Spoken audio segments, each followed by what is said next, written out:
हमारा मसाला थोड़ा सा और भून लेते हैं। और इतनी देर में सारे बर्तनों की टोकरी खाली कर दिया मैंने। और देखो बस यही सब्जी के ही बर्तन हैं और इतने सारे हो गए।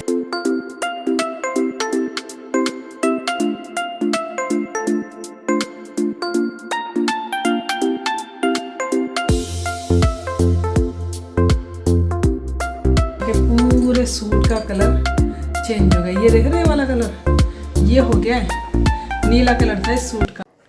Hello friends, Radhe Radhe. कैसे हैं सब? आई होप सब अच्छे होंगे। भाई मैं भी बिल्कुल ठीक हूँ। शाम के बज गए हैं 5 और यहाँ पे देखिए दिन छिपना बहुत जल्दी स्टार्ट होता है। बाहर बच्चे खेल रहे हैं।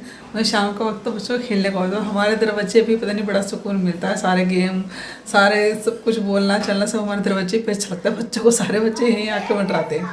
तो चलिए यहाँ पे पहले शाम की झाड़ू लगाते हैं। और घर में विशाखा सो रही है अभी। क्रिस चका हुआ है मेरे से पूरे चाय बनाना।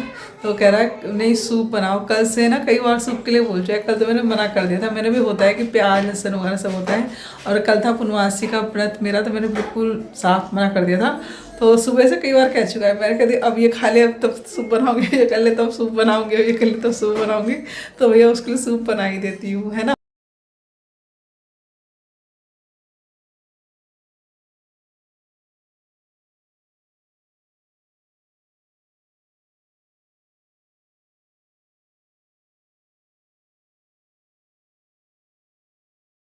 तो चलिए फ्रेंड्स, सूप भी बना लिया है, चाय भी पी लिया। उसके बाद पूरा किचन क्लीन कर दिया। सारे बर्तन देख सकते हैं टोकरी भर के रखे हुए हैं। बर्तन भी सारे मांज दिए हैं। तो बस यहाँ पे अब बनाते हैं खाना। और आज जो मेरे किचन में बनने जा रहा है खाने में, वो बनने जा रहा है शाही पनीर की सब्जी और साथ में बनेगी करारी करारी नान। तो बस यहाँ पे आटा गूँथ लिया है मैंने और बहुत ही सिंपल तरीके से इस आटे को मैं लगाती हूँ। आटे के अंदर डालते हैं हम अजवाइन, नमक और गर्म पानी से इसको अच्छे से मल के आटे को गूँथ देते हैं।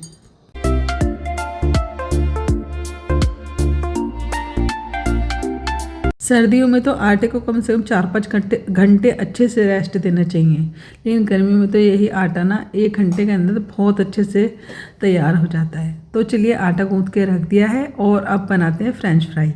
हम सब ने तो शाम को ही बना के चाय के साथ खा लिए थे। चाय के साथ 3 बजे ही खा लिए थे हमने। तो उसके बाद में ये आए हैं तो इनके लिए मैंने थोड़े से बना दिए हैं। और उसके बाद करी है मैंने यहाँ पे अपनी पूजा। तो बस चलिए अब बनाते हैं सब्जी।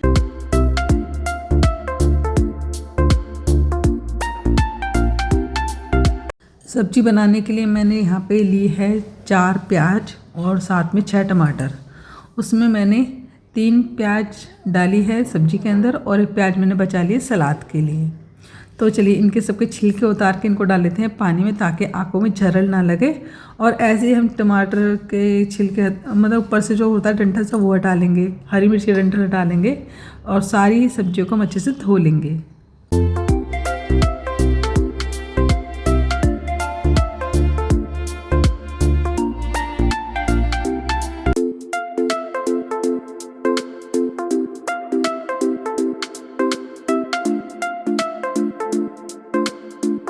तो चलिए सारी सब्जी हमारी अच्छे से धुल चुकी हैं। अब प्याज को हम पीस लेंगे छोटे वाले जार में। 3 प्याज पीसेंगे और 1 प्याज के बनाएंगे हम सलाद।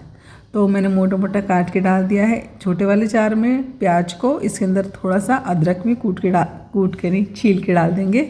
और साथ में इसी में डाल देंगे हम हरी मिर्चियाँ। तो ये एक पेस्ट बनेगा हमारा प्याज वाला। दूसरा टमाटर का जो प्याज बनेगा ना, टमाटर को जो हम पीसेंगे ना उसके अंदर डालेंगे हम काजू। तो ये 2 पेस्ट हमारे अलग अलग तैयार होंगे। एक होगा काजू टमाटर वाला और एक पेस्ट तैयार होगा हमारा प्याज, हरी मिर्च और अदरक वाला।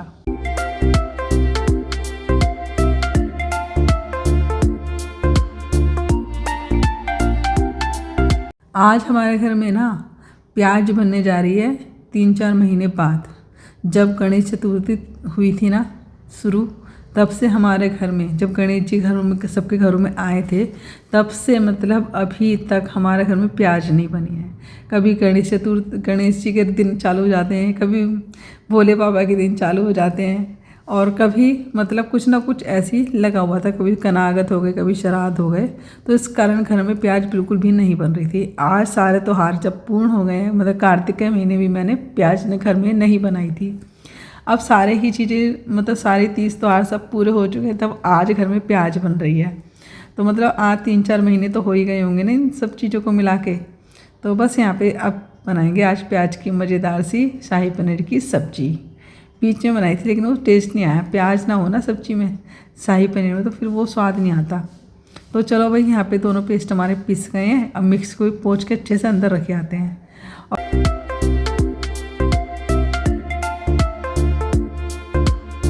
तो चलिए भी बना लेते हैं सब्जी। सब्जी बनाने के लिए मैंने चढ़ाई है गैस पर लोहे की कढ़ाई।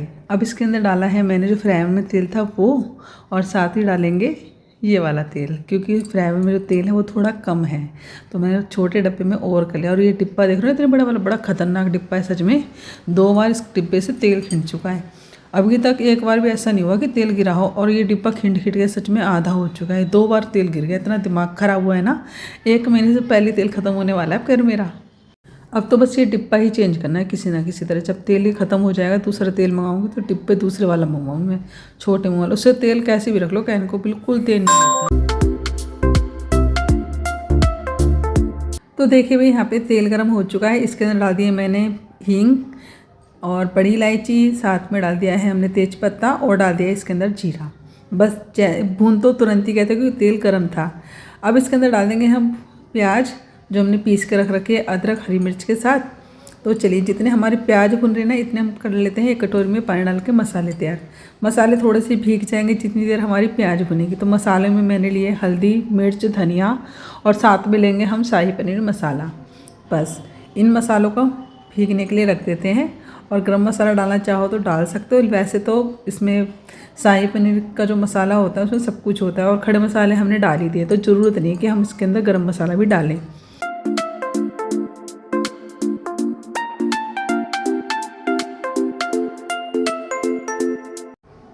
और देखिए मसाले इतनी देर में कितने अच्छे से फूलने स्टार्ट हो गए हैं।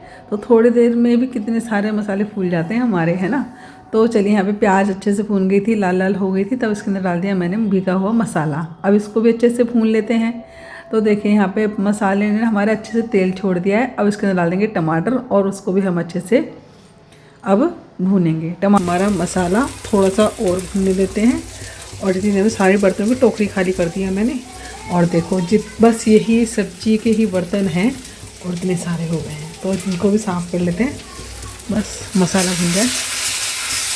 तो चलिए मसाला हमारा भुन गया। इसके अंदर टमाटर और डाल के इसको भून लेते हैं। और यहाँ पे देखिए फ्राइवन की क्या हालत हो रखी है। इसके अंदर बस फ्रेंच फ्राई ही फ्राई करे हैं और इतनी बुरी हालत होगी इसकी फ्राइवन की। तो अब इसको गर्म पानी से इसको मैं अच्छे से साफ़ करूँगी।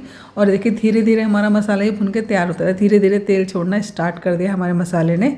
और बस जब तक सारे बर्तन बन जाएंगे तब तक ये भी मसाला हमारा अच्छे से पक के तैयार ही होने वाला होगा। तो देखिए यहाँ पे फ्राइवन की हालत दिखाती हूँ कितनी बढ़िया हुई है। फिलहाल यहाँ पे किचन भी चमका दिया है मैंने जितनी देर में धीरे धीरे आंच पे मसाला पका है। तो ये देखो मसाला हमारा काफ़ी हद तक पक के तैयार हो चुका है, थोड़ा सा और पकाएंगे। और इतनी देर में मैंने सारे बर्तन मांज के साफ़ सुथरे कर दिए हैं और पूरी किचन को भी चमका दिया है। तो ये देखो फ्राइवन हमारा पहले कैसा था और अब कैसा है। थोड़ा गर्म पानी डाला मैंने और थोड़ा मिट्टी लेकर इसको साफ़ कर दिया, बिल्कुल साफ़ सुथरा हो गया है। काफ़ी हद तक साफ़ सुथरा हो चुका है। ये बहुत बुरी हालत थी इस फ्राइवन की अभी आपने जब देखा था। तो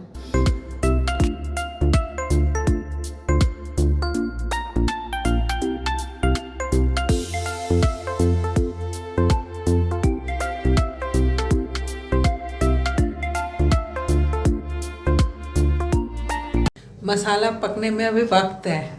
तो बस मैं 2 मिनट के लिए आके बैठी, बहुत देर से खड़े खड़े टाइम हो गया मुझे वहाँ पे। ये शाम की झाड़ू लगाई, चाय बनाई, बर्तन मांजे। बर्तन तो 3-4 और बन चुके हैं जब से। ये होता है मतलब किचन में 1 सेकंड में बर्तन ढेर लग जाते हैं। अभी देखा था कि सारे चाय वाय के सारे बर्तन मैंने मांज दिए थे और खाली पीसने के छोकने के बर्तन इतने सारे सिंक में, तो वो भी सारे मांज दिए मैंने। अब सलाद भी तैयार कर दी है, आटा भी तैयार है, बस सब्जी तैयार है। फटाफट से सबको खाना खिलाते हैं। और घड़ी में भी ज़्यादा वक्त नहीं हुआ है, 7 बजे है। और देखो सुबह सुबह आज बताओ कितने बजे उठी हूँ, 6 बजे उठी हूँ। नींद मेरी खुली थी 4:45 बजे और 3:30 बजे, मतलब आदत बन गई ना हमारी आँख खुलने की कई बार। तो आज मैं सो गई, मैंने चलो और 5:15 4:45 बजे आँख खुली थी, फिर 15 मिनट के लिए सो गई थी। मैंने चलो 15 मिनट के लिए सो जाती, तो मैं आँख खुली 6 बजे। तो बस जल्दी जल्दी फिर वही सुबह सुबह की जल्दी मच जाती है अगर थोड़ा सा हम लेट उठते हैं तो। अब कार्तिक का दिन चल रहे थे ना, तो बहुत अच्छा टाइम था मतलब ये देखो 6:30 तक सारी पूजा पाठ, नहाना धोना, कपड़े, मतलब साफ़ सफाई सब हो जाती थी कार्तिक के दिनों में। अब थोड़ा सा आज का रूटीन तो ऐसे ही गया कि आँख ही नहीं खुली, और दिन में भी मैं सो गई थी। अब देखो शाम को भी लगता है जल्दी सो जाऊंगी मैं आज। तो चलो भाई, अभी फ़िलहाल तो सब्ज़ी बना लेते हैं, सब्ज़ी बन जाएगी फिर उसके बाद खाना बनाते हैं सबको गर्मा गर्म।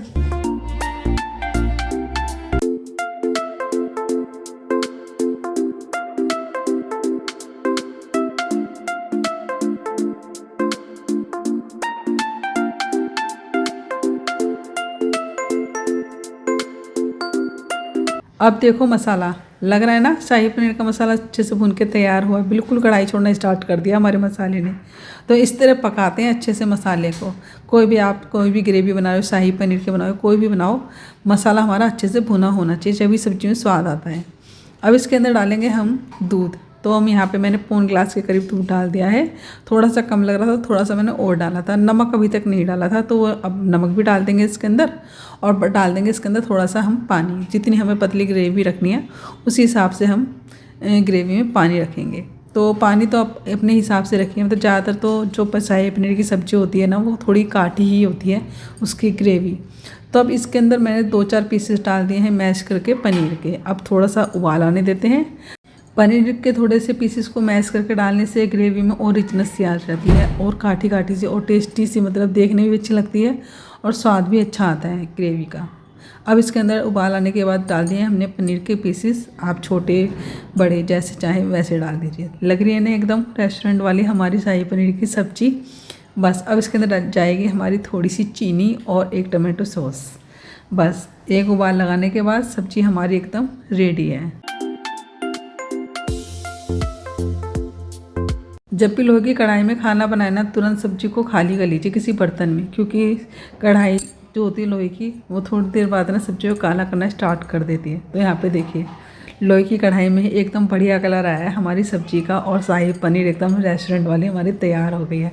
ऊपर से हरा धनिया डाल दिया है। आप चाहो तो इसके अंदर कसूरी मेथी भी डाल सकते हो, थोड़ी सी भून कर मसाले के अंदर डाल दीजिए, इतनी तो उसमें भी भून जाती है।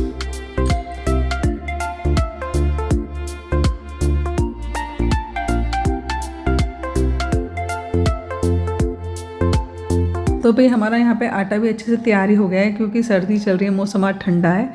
तो 2 घंटे में थोड़ा सा कम फर्मेंट हुआ, लेकिन हाँ नान अच्छी बनी है हमारी, एकदम करारी करारी बढ़िया सी। तो चलिए अब इनकी लोइयाँ तोड़ के रख लेते हैं थोड़ी सी।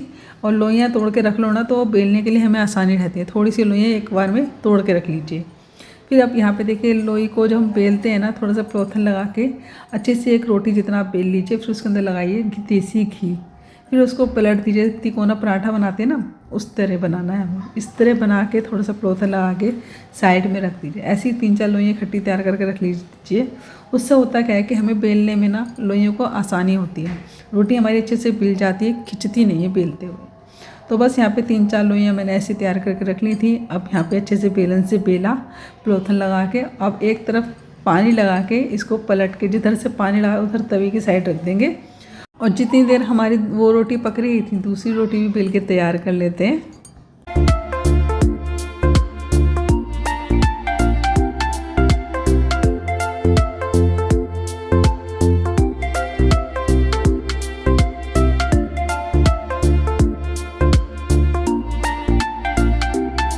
जब तवा रखा हो ना गैस पे, तब गैस का फ्लेम थोड़ा मंदा होना चाहिए। अब इसको जब एक तरफ से सिक जाए ना रोटी, तो तवे को पलट के रोटी को सेकना है हमें बिना तवे के, मतलब गैस की तरफ होना चाहिए। इस तरह भी देखना, तो इस तरह हमें नान को सेकना होता है। कई बार क्या होता है कि हमारी तवे पे से नान छूट जाती, चिपकी भी नहीं होती। तो आप क्या करिए, अच्छे से मतलब धीमी आंच पे ना चिमटे की सहायता से इसको सेक लीजिए, नहीं तो इस तरह सेक लीजिए, इस तरह भी सिक जाती है। तो देखिए कितनी बढ़िया नान हमारी सिक के तैयार हुई है। आप इसको बटर डाल के दीजिए, बच्चों को खिलाइए, नहीं तो आप देसी घी भी लगा सकते हैं। मेरा तो क्या होता है कि बच्चे ना बटर भी लगाते हैं और देसी लगा के मैं देती रहती हूँ, तो मतलब दोनों चीज़ ही चलती है मेरे घर में। तो तो चलिए इसी तरह हम सेकेंगे दूसरी भी नान और लगाते हैं साथ में थाली। और बीच बीच में इसी तरह जैसे लोइयाँ ख़त्म होने वाली हो तो पहले ही तोड़ के रख लीजिए, जैसे आपको टाइम मिलता है बीच में। तो देखिए ये फूल गई ना नान, लेकिन इसने तवा छोड़ दिया। तो आप इसको वैसे भी चिमटे की सहायता से भी धीमी आंच पे सेक लीजिए, क्योंकि इस पर आँच जो लगे ना थोड़ी धीमी लगे तो ही सही, नहीं तो तुरंत ही जल जाती है हमारी ये नान।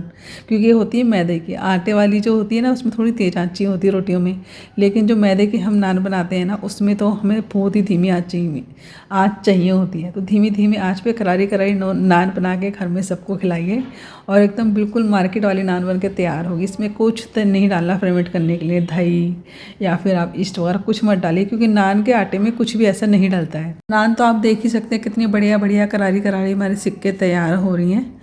और ये जो रेसिपी मैं आपको बता रही हूँ ना, बिल्कुल रेस्टोरेंट से ही पूछी हुई मेरी रेसिपी है। उन्हीं से पूछा था मैंने कि भैया नान के आटे में आप क्या डालते हो? कह रहे कुछ भी नहीं डालते हैं, हम खाली नमक डालते हैं और अजवाइन तो मैं खुद ही डालती हूँ, क्योंकि मैंने एक बार गई थी मार्केट में, मैंने कहीं बाहर घूमने गए थे जब मैंने खाई थी अजवाइन वाली नान। तो अजवाइन वाली नान का फ़ायदा ये भी है कि थोड़ा पच जाती है, ये पचाने में आसानी होती है और स्वाद भी अच्छा आता है नान में। तो बस अजवाइन नमक डाल के आप बटर के साथ नान खाइए, चाहे घी के साथ खाइए। तो चलिए भी मेरी भी थाली लग चुकी है, मैं भी खाना खा लेती हूँ। तो चलिए खाना खा लेते हैं, बढ़िया सा खाना तैयार है। तो भी खाना पीना सारा हो गया है और अब चलते हैं किचन को साफ़ करने के लिए। और यहाँ पे अब दूध गर्म करने के लिए रख देती हूँ कान्हा जी का। ये लो, ये कान्हा जी का दूध गर्म हो रहा है, घड़ी में 9 बज गए हैं। और सारे किचन को क्लीन कर लेती हूँ। थोड़ा सा आटा बच गया है, ये देखो, तो सुबह नान बन जाएगी। और सब्जी वाकई बहुत ज़्यादा टेस्टी बनी थी आज की। तो अब मैं सारे किचन को क्लीन करती हूँ। विशाखा कान्हा जी को दूध पिलाएगी, बस थोड़ा सा गुनगुना हो जाए दूध, फिर कान्हा जी दूध कर दूँगी कान्हा जी का। मैं पूरी किचन को क्लीन कर देती हूँ और बर्तन मान देती हूँ। अपने लिए एक रोटी तो मैंने बना ली थी, फिर बाकी उनको विशाखा ने गरम गरम सेक के दी है। तो गरम गरम खाना खाया विशाखा, सारा ऐसे छोड़ के अंदर जाके बैठ गई है। तो चलो भाई मैं पूरे किचन को क्लीन कर लेती हूँ। राधे राधे दोस्तों, सुबह के बज गए हैं 11 और घर के सारे ही काम ख़त्म हो गए हैं। बस कपड़े वगैरह धो के आई हूँ और अभी ना सारे काम तो ख़त्म हो गए, लेकिन बस एक ही काम बचा है और वो है कपड़ों को तय लगाना। कल के कपड़े अभी तक पोटली में बांध के रखे हुए हैं, और वैसे अगर नहीं लाते ना, वैसे लाते बिना पोटली के तो यहीं पड़े रहते, तो वो हमें तुरंत ही संगवाने पड़ते। और आलस भी आ रहा है, अभी काम निपटा के चुकी ना, सुबह से लगे ये टाइम हुआ, तो थोड़ा सा आलस भी आ रहा है कपड़ों को तय लगाने में। कपड़े लगाना ना बड़ा भारी काम है। कपड़े धोना इतना भारी काम नहीं लगता, कपड़े तो फटाफट धुल जाते हैं। जितनी देर में कपड़े तय होते ना, इतनी ज़्यादा कपड़े धुल जाते हैं। तो बस यहाँ पे सारे कपड़े तय करूँगी। ये देखो बिस्तरों के नीचे दबा रखा है, सारे कपड़े निकाल लाती पहले।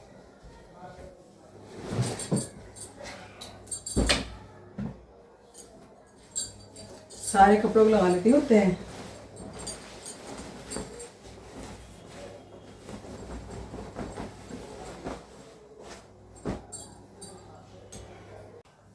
और भी यहाँ पे सारे ही कपड़े वगैरह तय करके मैंने अलमारी में लगा दिए हैं। तो भाई ये देखिए विशाखा के सूट का कलर कैसा हो गया है। 2 कलर हो गए, पहले नीले कलर का था और दूसरा ये देखिए कलर गिरा था सूट पे। तो विशाखा ने क्या करा, इसको ना आला से साफ़ किया जहाँ पे कलर गिरा हुआ था, तो उसका कलर ये वाला हो गया। फिर नीचे जो आ रहा है ना ब्राउन ब्राउन सा, ये वाला कलर हो गया। पूरा सूट ही ख़राब हो गया, उसका 1000 रुपये पर पानी फिर गया, कलर फिर गया, आला फिर गया। आले से कलरफुल कपड़े धोने बिल्कुल बेकार है भाई, बिल्कुल ही कलर। 2 कपड़े हमारे ख़राब हो चुके हैं आला से। इसलिए आला में तो कभी भी कपड़े धोने की कोशिश मत करना। धोने हैं तो वाइट कपड़े धो लो, बाकी कभी कोई कलर के कपड़े मत धोना। तो यहाँ पे देखिए 2 जोड़ी कपड़े हमारे ख़राब हो 2 कपड़े ख़राब हो चुके हैं हमारे आला की वजह से। तो भाई चलिए यहाँ पे अब मैं करती हूँ वीडियो का एंड। कल वीडियो का एंड नहीं किया था।